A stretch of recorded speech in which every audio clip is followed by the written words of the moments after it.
আজকের এই ছোট্ট ভিডিওতে আমি আলোচনা করব ইন্টারগেটিভ সেন্টেন্স অর্থাৎ প্রশ্নবোধক বাক্য। INTERROGATIV ইন্টারগেটিভ সেন্টেন্সের প্রধান শর্ত হলো কি, বাক্যটা শেষে থাকবে জিজ্ঞাসা চিহ্ন, কোশ্চেন মার্ক। এবং এই ইন্টারগেটিভ সেন্টেন্স তৈরি হয় মূলত তিনটে ফর্মে, তিনটে তার স্ট্রাকচার আছে। তো প্রথম স্ট্রাকচার বলছি, এখানে আমি করে দিয়েছি।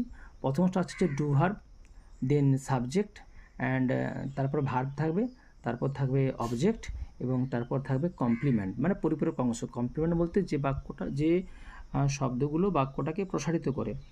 আর নেক্সট থাকবে জিজ্ঞাসা চিহ্ন, লাস্টে জিজ্ঞাসা চিহ্ন। দেন 2 নাম্বার WH ওয়ার্ড থাকবে। WH ওয়ার্ড বলতে কি না, যে শব্দগুলো W এবং H এই দুটো অক্ষর দিয়ে তৈরি হয় এবং যা কোনো প্রশ্ন বোঝায়, সে সকল শব্দকে WH ওয়ার্ড বলে, যেমন হু, হুইচ, হোয়াট ইত্যাদি।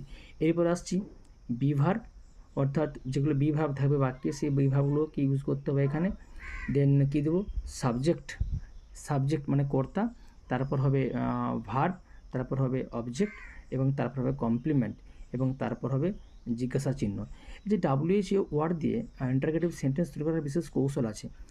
অর্থাৎ যদি আমাকে বাক্যে কোনো একটা স্টেটমেন্ট দিয়ে দেয়, সেখান থেকে WH ওয়ার্ড সহযোগে যদি কোশ্চেন ফর্ম করতে হয়, তখন সেই যে ইনফরমেশানটা আসবে আমার এই WH ওয়ার্ডের এগেনস্টে, সেটাকে বাদ দিয়ে প্রশ্ন তৈরি করতে হবে।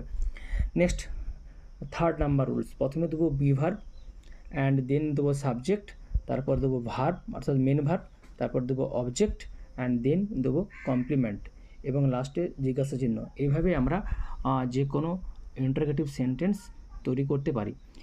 মূলত এই তিনটেভাবে WH সেন্টেন্স তৈরি করা যায়। তো আমি পরবর্তী ভিডিওতে আমি ইন্টারগেটিভের যে তিনটে স্ট্রাকচার বললাম, এই তিনটা স্ট্রাকচার মানে তিনটা যে রুলস, সেই তিনটা রুলস ধরে আলোচনা করব।